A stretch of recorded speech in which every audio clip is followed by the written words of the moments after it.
Hello, I'm fine. Good. Let me turn on my volume here so I can hear you better. Yes, it's finally nice to see you, or finally. Yesterday, I was so frustrated by that. I was like, oh my gosh, she's gonna hate me. But it just kind of came out of nowhere. And I was like, let me just power through it. And then I was like, this isn't gonna work. It's gonna be terrible. So I figured that, if you were able, we could reschedule. So thank you for being so flexible. No, it's okay. I understand. I also think like being a nurse and, having a family and all this, like that's a really busy, tight schedule. So I'm also glad that you're actually like you're able to make time in your life to actually have this. Absolutely. Yeah, it is hard balancing work and just life and the kids and everything. So I appreciate the understanding with that. Okay, but without further ado, we're gonna get right into it. Hello, Andrea, and welcome to the Pole with Lulu pod, where we mostly talk about pole health and fitness, which I haven't been doing so much recently. But the first question would be, would you like to introduce yourself and tell us who you are and what you do, that kind of stuff? Absolutely. And thank you so much for having me on. It's really my honor. My name is Andrea Law, Nurse Andrea Law on Instagram and TikTok. And I am a nurse that specializes in wound and ostomy care in primarily homebound patients. So that's patients where they don't necessarily need to be in a hospital or a facility setting, but it's difficult or a taxing effort for them to get out of the home. So the insurance allows for nurses and physical therapy and other specialists to come into the home to help take care of them, for better outcomes than being in the hospital. And also, there's definitely the financial impact of that. So lots of benefits for the patient and for us as well. I absolutely love this industry of nursing. So that's kind of what I do. Wow, that's very nice. Oh yeah, the funny thing is at the beginning I thought so your last name is Law. I thought like you were a lawyer slash nurse. So I was like, wait, what? A lot of people ask me that. They're like, "Are you a nurse lawyer?" And I was like, "No, it's just my last name." Yeah, but what exactly is patient astronomy? Like what um in your service? Because I know you're a nurse and you help people who can't like get out, like it's not easy for them to move. But what would you say is like the general kind of demographic of patient or patient like profile? And could you explain more detail, maybe your specific side of it? Yeah, so the demographic that we're usually serving is Medicare patients, which are usually patients 65 and older, or patients that have been qualified for Medicare or Medicaid services either through a chronic disease process or disability of some sort. So they're primarily in the later stages of life. A lot of comorbidities, so a lot of different disease processes happening, heart failure, diabetes, chronic kidney disease, COPD are probably like the more common ones. But we also deal with patients that had traumatic injuries like burns and gunshot wounds and all kinds of different things, car accidents, and that type of thing. And also patients that had scheduled surgeries like hip replacements or, neurological surgeries and things like that. So we kind of deal with everything 18 years old and up, but primarily the later stages in life.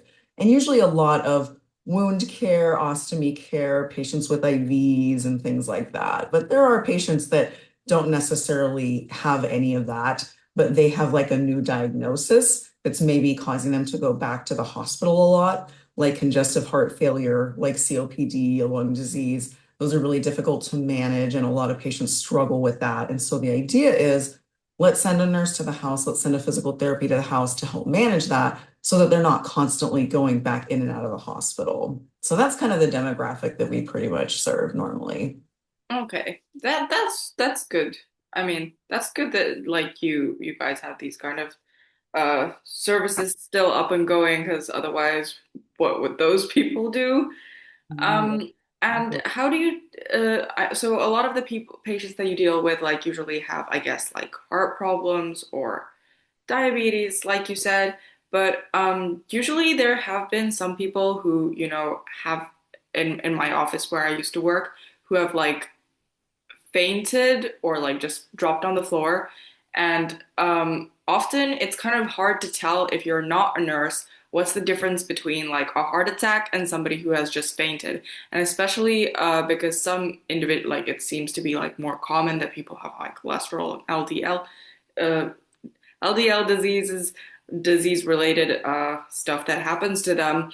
And this individual was like somewhat in their 30s, so most people just thought he fainted. But luckily, there was somebody who had been previously a nurse in our office who came and was like, hey, he's having a heart attack, and sort of like started doing the basic protocol, like listening to the chest and everything, which is kind of concerning. So, what would you say are the key signs, the differences between a heart attack and somebody who faints?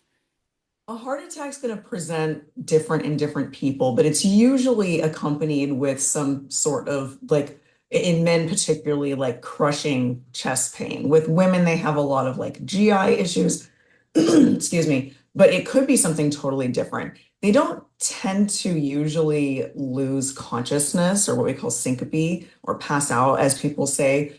So it just depends on how the patient is presenting. Usually, if there is syncope or the patient's passing out, a lot of times it's blood pressure related. There's not enough blood pressure to sustain oxygen flow to the brain. And that could be something as simple as dehydration. It could be something as simple as they stood up too fast and their vasculature couldn't adapt to that change quickly enough before they started walking, which happens a lot to elderly people. Or it could be something more serious like a disease that prevents blood flow getting to the brain, or a cardiac arrhythmia, AFib, things like that that can prevent circulation getting to the brain, which may require, surgery or ablation or something like that. So it kind of is, without knowing a bit more about how he presented, it's hard to say, what exactly made her think, this is actually a heart attack. I mean, if he's passing out, then you definitely want to check, does he have a pulse? Is he breathing? Certainly call for emergency services and things like that. So thank goodness that she was able to pick up on those cues and get him the help that he needed rather than just kind of brush it off like, okay, he's conscious now, give him a little bit of water and send him on his way, because that really would not have been good for him. So thankfully, Yeah. he, picked up on those cues about his presentation to cue in on that and get him the help he needed. Yeah, because I also feel like if it's just or if you're just like looking at a person and it also kind of depends, I feel like how they drop to the floor because it's like if somebody's having a heart attack, usually it's not like they collapse like automatically. Like the collapsing is more like slow. Like they might fall onto their knees and like be like have their hands on their chest and be like, oh, and look more like I guess Signs of. pale in the face. Mhm. Yeah, whereas somebody who's like dehydrated, they just like the collapse is like faster, you know.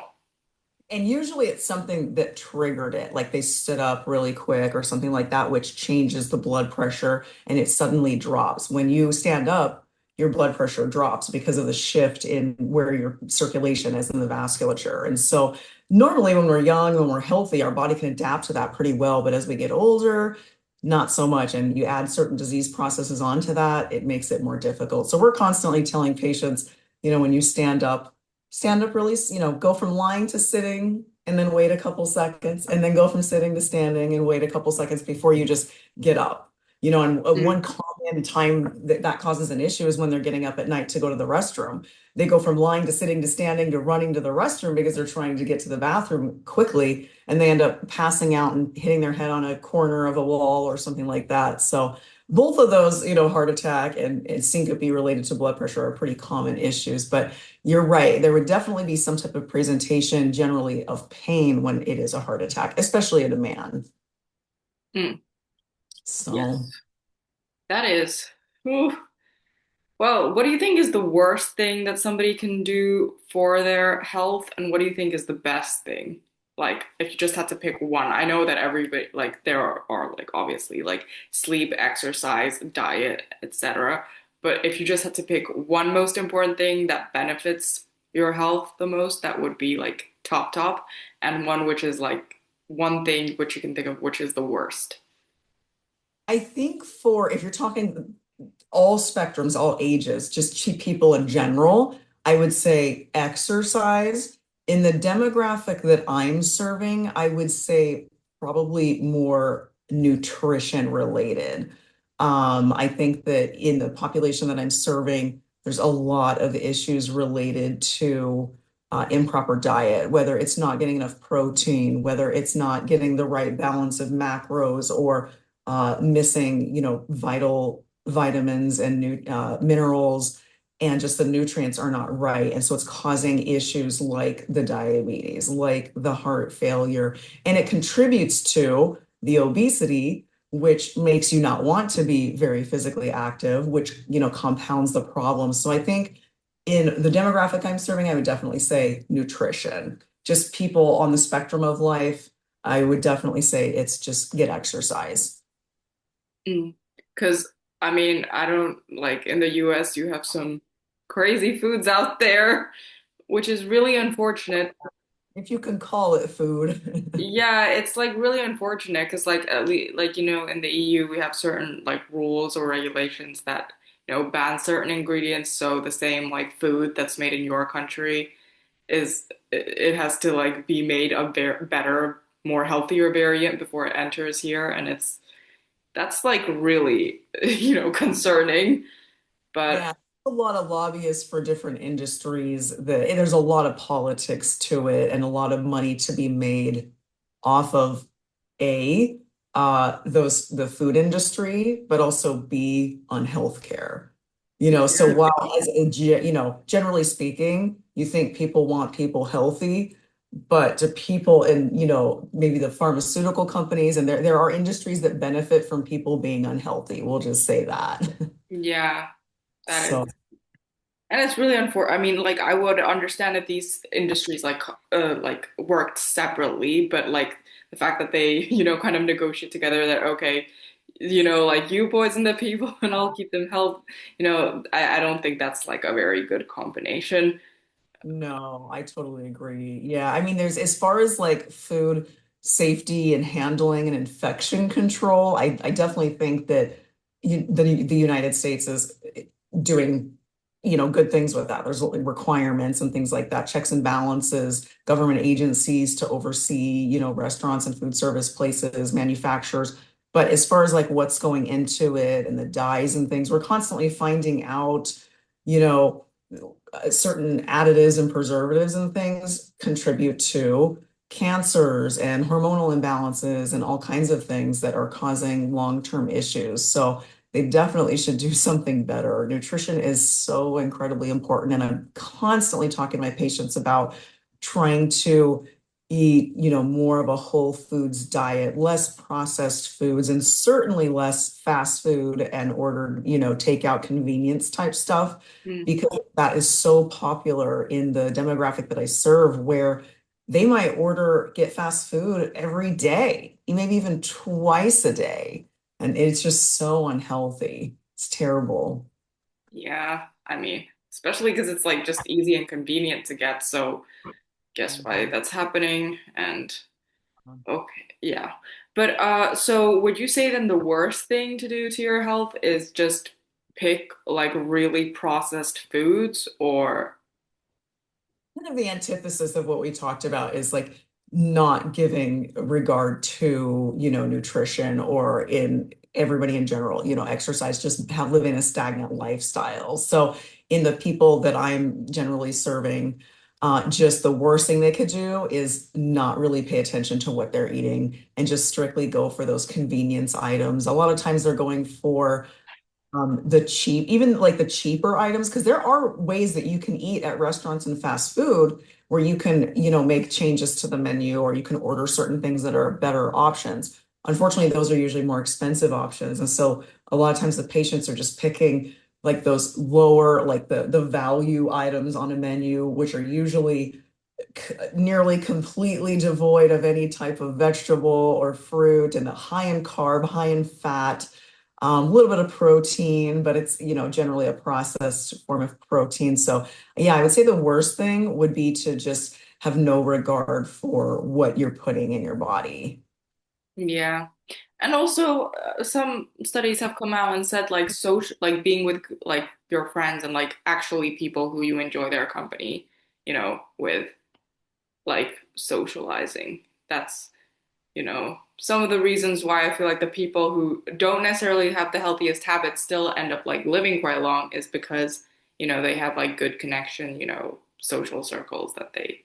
Oh, yeah. Like the social support of a patient is a huge factor in how well they're going to do. Some patients have absolutely no one. They don't even have an emergency contact. I have one lady who I've been seeing for years for wound care who lives alone. She's got no living family, not, maybe some friends that she talks to on the phone, not anywhere near where we are. But really, her social circle is very small and she doesn't have a lot of support. Conversely, we have patients who they live in like multi-generational homes where they've got grandkids there, they got the kids, they may even have older, siblings or things, and they've got, a church group that they interact with and they, are involved with the community. There's a lot of senior centers and things like that. So those people tend to do a lot better. There's a lot more motivation to regain their mobility, to heal their wounds. And there's a lot of support from the outside that's helping because we only come in maybe once a week, maybe a couple times a week, but it's nice for them to have that support from the family, encouraging them and helping them to take their medications, to eat right, to wake up every morning and get dressed and take care of yourself and have something to look forward to. So that is a huge determining factor of how well a patient's going to do. You're 100% right. Yeah. And I was also going to ask about like student debt and becoming a nurse, because I've also heard that it's kind of expensive to become, like, say, a physical therapist at the US. Like, you pay tuition, which is basically, I think 75K for some like really good schools, and it's like the likelihood that you're ever going to be able to actually have your own, afford an apartment and like live your own life and be debt free is like really low. So, would you say for nurses it's a bit better or? That's a great topic. There are lower priced options for education through community colleges and things like that. And actually, the community colleges, I think because they feel like they have something to prove to the universities, usually have higher board passing rates than a university in their same market. And so those can be significantly cheaper. People feel like they have to go to like this top Ivy League type university for nursing school. Hiring managers do not care. Did you pass and do you have a pulse? Is like permission to play for 99% of the nursing jobs that are out there. So for nurses that are considering, should I do this school or that school or this school or that school, look more at A, their pass rate, B, their price, and C, does what they're doing fit with your schedule and your lifestyle to make it conducive to you actually passing, because it is very hard. For me, UNLV, University of Nevada, Las Vegas, is the bigger university here. And I think their bachelor program is like probably around 50,000. I mean, it's been about 10 years since I graduated, so I'm just kind of like guessing with inflation. When I went to nursing school now, I got my ADN, which is an associate degree. That was the whole everything, like front to back, tuition, books, everything I needed, uniforms, $10,000. That's not that much. That's, especially because the first year that I graduated, again, this is 10 years ago, I made over $80,000. So even if you got a student loan for even more than the school was, you could easily pay that back your first year or, certainly longer than that. Now, for a compatriot who went to the university, they're going to have 5 times that to pay off. So they're definitely going to be paying significantly more. And we're going to have the same job.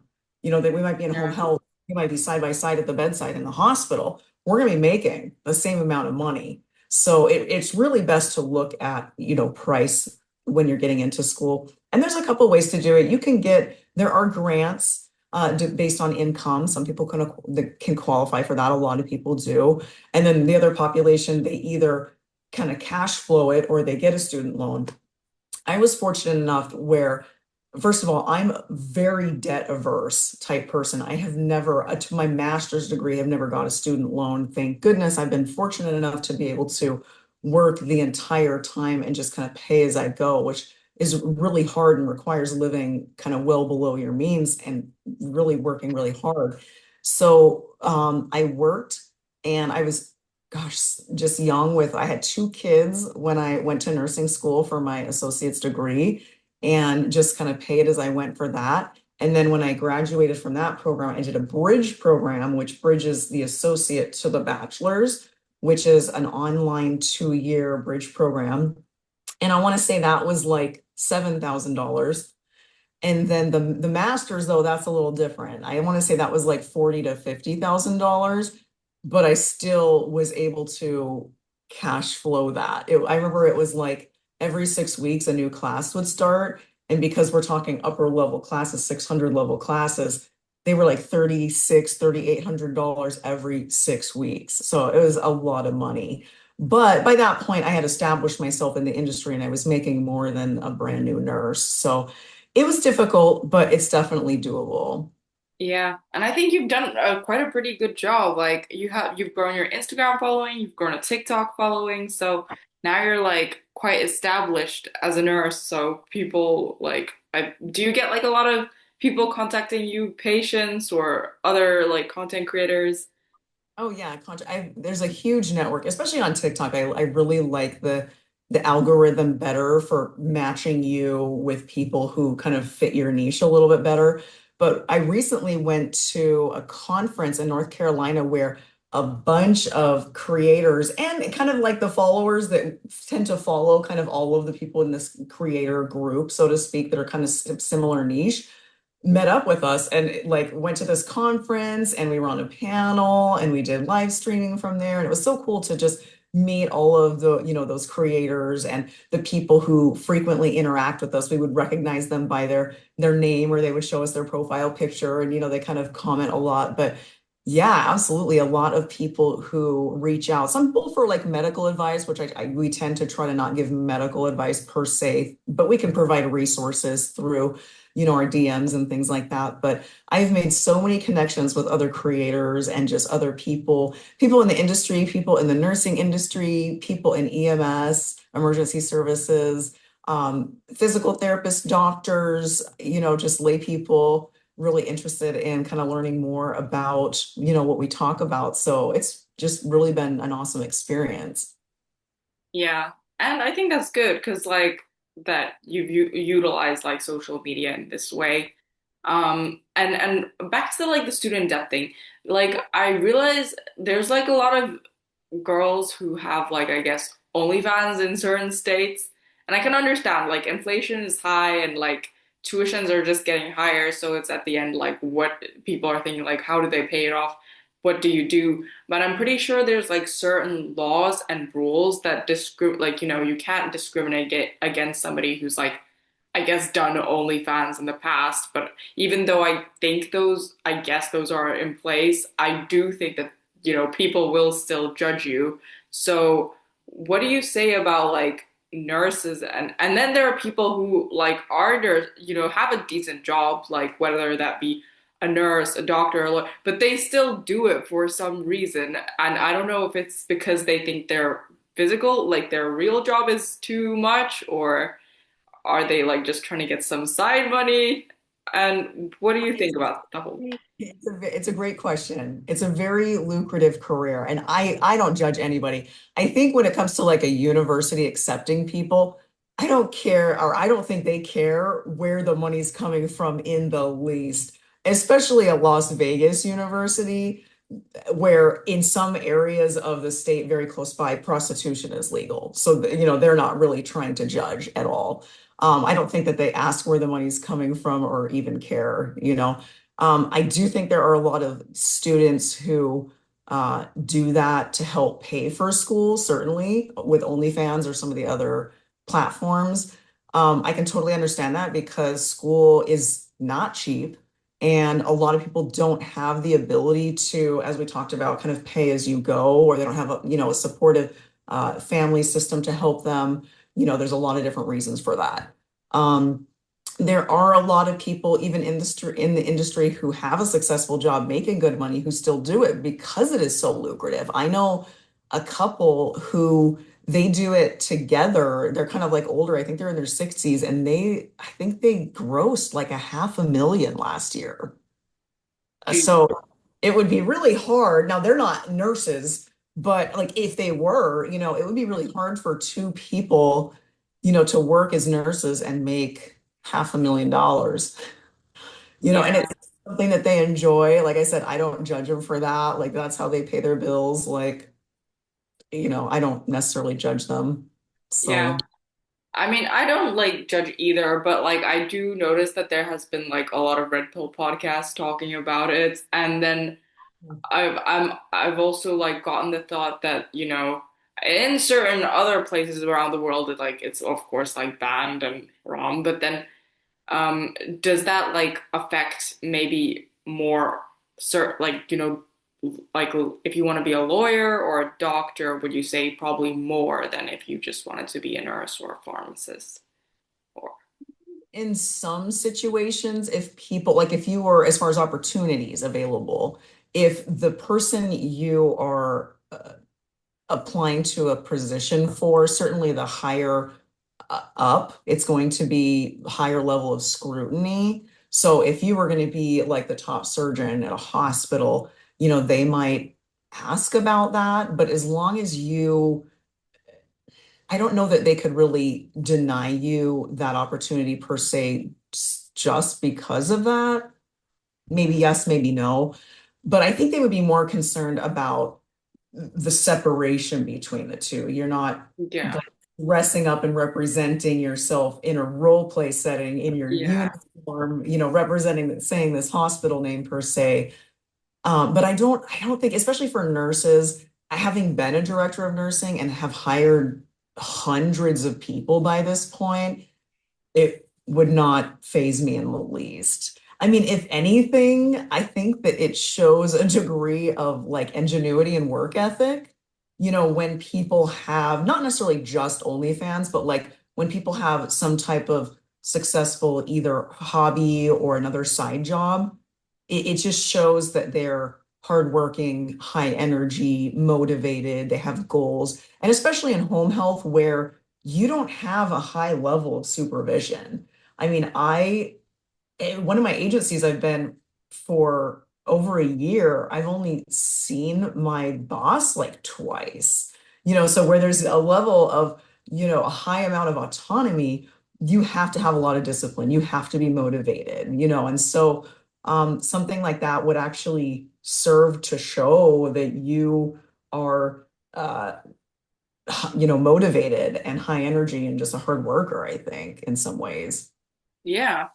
But I mean, at the same time, of course, I do think that like it's good, like if you can get money, but then at the same time, I guess like the reason why these like red pill podcasts keep on talking about it is because so many men, I guess, have, but I don't think most men who are even on that platform are like really addicted to porn. I think it's just some of them like just spend like some money that that they're not like bankrupting themselves on the platform. It's just, I guess, the men who do kind of like go all in and then they say it's like a harmful product or whatever. Yeah, I definitely think that, I mean, I don't know necessarily what the statistics are. I think that there is, a portion of people who just maybe are giving everything into it because it is addicting. I think for a lot of people, it's a level of like curiosity, I suppose. Maybe Mm, that they're following a creator who kind of does that on the side. And so they're just curious about what kind of content they're making here because they're familiar with the content they make over here on this other platform. So, and they kind of like that personality. It's not necessarily just about the look. Like they kind of feel like they know the person, I think, is probably an element that goes into it. I mean, I think it can be a problematic industry. I mean, if you're not like upfront with, in your relationship about it, or if it's causing you like financial distress or it's affecting your ability to like do your job or something like that, then mm, yeah, it's definitely something that needs to be addressed. But the same is true for anything that you're doing. Same could be true for people who are in the gym every day. You know, that's it's great, something for your body, but you can overdo it, as you know. Like you can be Yeah. addicted to that. You know, so I think there's a lot of things that you can certainly do too much of that become problematic in your life. So, and in those cases, it's really sad where it affects those relationships or, you know, the girls who do it and then like later regret it. It's not something that you can easily like replace. Erase from your, yeah. You know, so if you did that for a minute while you were trying to pay for school, and then, you know, 20 years down the line, that's still like following you and people, you know, it comes up occasionally, that might be like embarrassing for you or something you maybe wish you didn't do, you know, so, but we all make mistakes, and I don't think that people should, you know, everybody deserves second, third, fourth, fifth chances at things. And so hopefully that doesn't follow them too long. But I think Yeah. instances it could certainly be something that people would regret. Yeah. It definitely, I guess, can be something that people regret. But at the same time, I also think it's something that some like has changed people's lives, like in especially like people who I guess were never going to probably think make it otherwise. Um, and yeah, it can be a harmful product in some ways. But I don't know why, like, because I don't want to upgrade to the Pro because that costs. So, like, now we just have 8 minutes, but I don't want to, like, ask any professional questions. I'm just going to go kind of with the free flow. And I saw some, like, links, like, you have a link in bio, and then you have, like, bunch of different programs. But would you like to tell us about some of them? Or, yeah? The links in my profile. So I do give a, I'm trying to think what I have in there right now. I do a lot of giveaways. So I have a lot of companies that reach out to me in kind of like the healthcare, nursing, medical niches that will send me, you know, books, products, stethoscopes, things like that. And also some are just donors that they want to like pay it forward and they'll just send me stuff to send to people. And so I'll make a video and kind of do an unboxing. And if it's a company, I'll try to, you know, support their business and then do a giveaway. So there is a mailing list on there. There's also like a nomination form where people can nominate someone for, you know, certain things that I get. I think that's pretty much what most of the traffic is on my page, other than kind of sending people from Instagram to TikTok or vice versa. It's pretty much related to the giveaways because I mean, I have a PO box and I'll go there twice a week, and there might be four, five, six packages every time I go from brands just saying, you know, hey, can you help me promote this or help get the word out about this? So and I love it, you know, so I'll do the unboxing. And then if it's something that I can give away, I will give away. If I have to use it in order to demonstrate it, then I won't give it away. But a lot of times, even then, I'll offer to purchase an item to send to somebody, you know. So for example, I had a collaboration with Essence, and they have like a nose ring that is like infused with like eucalyptus or these things, which is great for people in the medical industry because we encounter a lot of different smells. Obviously, I would have to kind of use that to demonstrate how to use and also to give some type of feedback on whether I like it or not. So in that case, I would just offer, you know, somebody, you know, they can comment below or they can, you know, put somebody's name in there who might be able to use it. And then I just pick a winner and send it to them. So a lot of people, I think, a lot of my following kind of knows that about me, and a lot of other creators, you know, kind of help to promote that. Like the other night I got into a live with another friend and he's like, oh, it's Andrea in here. Guys, if you're in the medical industry, does a lot of giveaways and things like that. So he helps, you know, promote that, which is nice too, because then all these companies that send me stuff, they can kind of get the word out about their products. So it's pretty cool. I think that's really like not that's a little more unique because most of these like content creators or creators, I think they just get like maybe they also get like offers from specific brands, but they're mostly just promoting stuff for the sake of like because they have a discount code or a coupon and then driving traffic towards like the companies, whereas you're actually like receiving products and able to give them away yourself. And the other creators are able to give PR packages away. I get PR packages all the time, and I've Oh, had I've had paid brand deals as well with a lot of different companies, but I won't promote a product that I don't absolutely love. So I always build into my contract that if I receive the product and try it and don't like it, I can send the product back and the contract is null and void. Some creators who don't build that in, it's like they're obligated then to promote this product even though they don't like it. So there was one actually where I got some shoes and honestly, I did a video on it, but I kind of, I was really honest in certain areas and it didn't end up being a good review. And it got like 700,000 views. And some people still were like, oh, it's still a good product despite this and that, this or that. And they still bought it, but it was a very honest review. So whether it's paid or not, I'm giving you the truth. Yeah, and I think that's really good. That's what we need. We need more of these kind of these kind of creators. And that's surprising because like even though some content creators like they get like, PR boxes for like which they could give away, they don't like do that.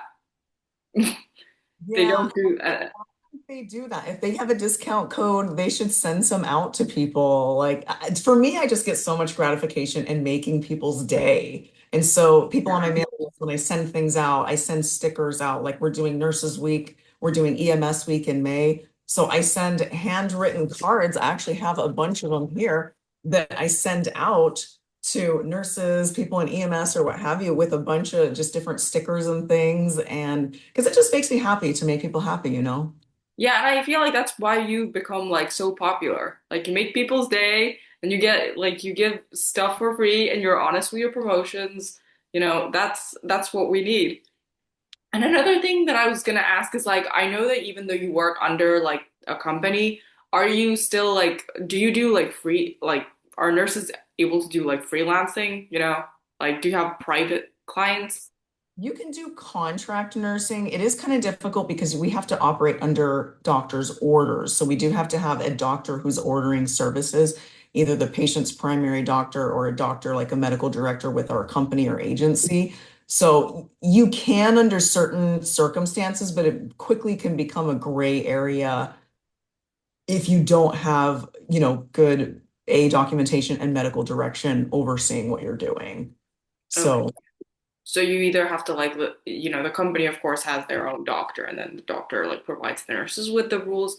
But then if you have a patient, they have to also have their own personal doctor that you and then, for us to do procedures or certain things. Absolutely. Mhm. yeah, because otherwise it can be like if something goes wrong, then it's like, what happened? Where are the papers and how did you get here? For all the Um, nurses, definitely recommend, no matter what field you're working in, have malpractice insurance, no matter what you're doing, where you're working. Yeah. Has there been like a lot of sketchy stuff happening in the nursing industry? Like, because I know that in all these elderly, home cares, like there have been, I think instances where, you know, the like carer has taken advantage of the person. And Absolutely. Long-term care is really kind of a sketchy part of the industry. There's a lot of amazing nurses, but there's a lot of people who get away with a lot of crazy stuff. So definitely recommend, even if you're a good nurse, because people sue you for things that aren't even correct, and it costs money to defend yourself. So even me out here doing everything to the best of my ability with a high level of experience at this point, still have malpractice insurance because if somebody sued me for something that either I didn't do or even that I did correctly, I still have to pay an attorney to defend myself. So that malpractice insurance will pay for that. So definitely recommend that. yeah, definitely have that insurance. Well, without further ado, since we only have a minute, otherwise this is gonna end awkwardly. Yes. I'm so happy that you kind of you made it to this podcast, and I mean, like, I hope to see more of your content, and I'm definitely gonna follow you now. Thank you so much. I really appreciate that. And it's nice to get to know you as well. And we'll definitely have to keep in touch. Yeah, see you. You see ya.